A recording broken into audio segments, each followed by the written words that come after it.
ಅಭಿಮಾನ ಪ್ರೀತಿ ನಮ್ಮ ಕುಟುಂಬದ ನೋವಿಗೆ ಕಾರಣವಾಗಬಾರದು. ಶಿವರಾಜ್ ಕುಮಾರ್ ಭಾವುಕವಾದಂತಹ ಪೋಸ್ಟ್.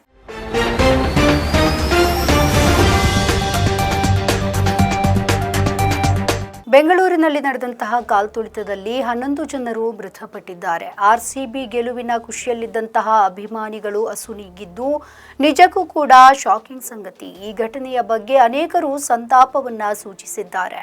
ನಟ ಶಿವರಾಜ್ ಕುಮಾರ್, ನಟಿ ರಕ್ಷಿತಾ ಪ್ರೇಮ್, ನಿಶ್ಚಿತಾ ನಾಯ್ಡು ಸೇರಿದಂತೆ ಅನೇಕರು ಘಟನೆಯ ಬಗ್ಗೆ ಪೋಸ್ಟ್ ಮಾಡಿ ಸಂತಾಪವನ್ನ ಸೂಚಿಸಿದ್ದಾರೆ. ಗೆಲುವಿನ ಸಂಭ್ರಮಕ್ಕೆ ಸಾವಿನ ಸೂತಕ ತುಂಬಾ ನೋವಿನ ಸಂಗತಿ. ನೊಂದ ಕುಟುಂಬದವರಿಗೆ ಆ ದೇವರು ಆ ನೋವನ್ನ ಭರಿಸುವಂತಹ ಶಕ್ತಿಯನ್ನ ಕೊಡಲಿ.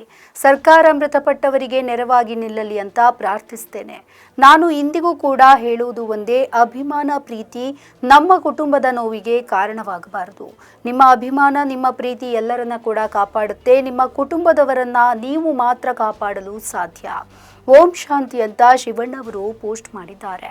ಅಮಾಯಕ ಜೀವಗಳು ಬಲಿಯಾಗಿದೆ. ಸುದ್ದಿವಾಹಿನಿಗಳಲ್ಲಿ ಕಾರ್ಯಕ್ರಮ ಲೈವ್ ವೀಕ್ಷಣೆಗೆ ಅವಕಾಶ ಇತ್ತು. ಅಲ್ಲಿಯೇ ಕಾರ್ಯಕ್ರಮವನ್ನ ವೀಕ್ಷಣೆ ಮಾಡಬಹುದಿತ್ತು. ಮನೆಯಲ್ಲಿಯೇ ಇರಿ. ವಿಧಾನಸೌಧದಲ್ಲಿ ಕಾರ್ಯಕ್ರಮ ಸಂಘಟಿತವಾಗಿ ನಡೆಯುವುದಿಲ್ಲ. ಇದೊಂದು ರಾಜಕೀಯ ಕಾರ್ಯಕ್ರಮದ ರೀತಿ ಇತ್ತು ಅಂತ ಅಸಮಾಧಾನವನ್ನ ಹೊರಹಾಕಿದ್ದರು. ನಟಿ ನಿಶ್ಚಿತಾ ನಾಯ್ಡು ಕೂಡ ಈ ಘಟನೆಯ ಬಗ್ಗೆ ಶಾಕಿಂಗ್ಗೆ ಒಳಗಾಗಿದ್ದಾರೆ. ಕಮಲ್ ಹಾಸನ್ ಕೂಡ ಈ ಬಗ್ಗೆ ಪೋಸ್ಟ್ ಮಾಡಿದ್ದಾರೆ. ಬೆಂಗಳೂರಿನಲ್ಲಿ ಹೃದಯ ವಿದ್ರಾವಕವಾದಂತಹ ದುರಂತ ನಡೆದಿದೆ. ಈ ಘಟನೆಯಿಂದ ತೀವ್ರ ದುಃಖಿತನಾಗಿದ್ದೇನೆ. ಈ ದುಃಖದ ಕ್ಷಣದಲ್ಲಿ ಸಂತ್ರಸ್ತರ ಕುಟುಂಬಗಳಿಗೆ ನಾನು ಮಿಡಿಯುತ್ತೇನೆ. ಗಾಯಾಳುಗಳು ಬೇಗ ಚೇತರಿಸಿಕೊಳ್ಳಲಿ ಅಂತ ಕಮಲ್ ಹಾಸನ್ ಬರೆದುಕೊಂಡಿದ್ದಾರೆ.